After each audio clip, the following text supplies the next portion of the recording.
В Якутии прекратили свою работу 41 переправа. Однако запрет на выезд для некоторых водителей не помеха, и, рискуя собственной жизнью, они продолжают выезжать на лед. И чтобы привлечь их к ответственности, таких автолюбителей, сотрудники ГИМС продолжают проводить рейды. В один из таких рейдов побывал Виталий Абрамов.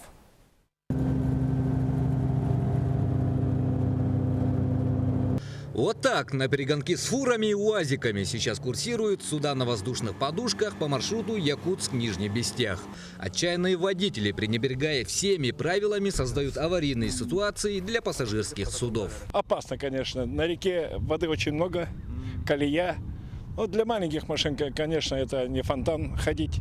Сразу я предупреждаю водителей. На борьбу с ними регулярно выходят совместные рейды инспекторов ГИМС, ГИБДД и административных комиссий. Работа ведется с обеих берегов. Бывает, что нарушители замечают комиссию издалека и начинают кучковаться недалеко от берега. Или вовсе разворачиваются, тем самым создают еще больше угрозы для своей жизни. А иногда и вовсе игнорируют законные требования обстановки. В принципе, сейчас вот ребята остановили, сотрудники полиции. Мы будем принимать меры, разбираться в соответствии с законом, с требованиями. На вопрос, почему же продолжаете нарушать, водители уверены, что переправу закрывать рано.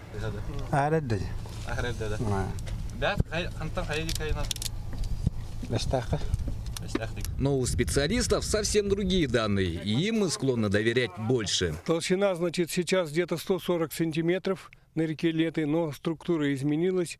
Переходит лед в игольчатое состояние и очень опасное. На нарушителей составляются административные протоколы с наложением штрафов. Как говорят участники рейда, эффект от их работы уже есть. Массовости, как в прошлые года, уже не наблюдается. Этому способствуют и погодные условия, потому что сами видите, какое у нас состояние ледовой переправы, колеи, глубокие промоины, лужи.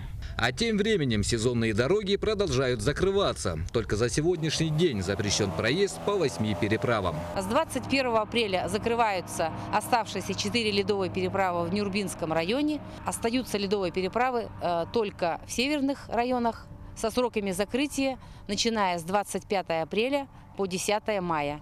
Уважаемые водители, во избежание трагедии призываем к вашей сознательности и ответственности. Не подвергайте неоправданному риску свою жизнь и жизни пассажиров. И внимательно следите за установленными знаками у переправ. Виталий Абрамов, Иван Семенов, НВК Саха, Якутск, Нижний Бестях.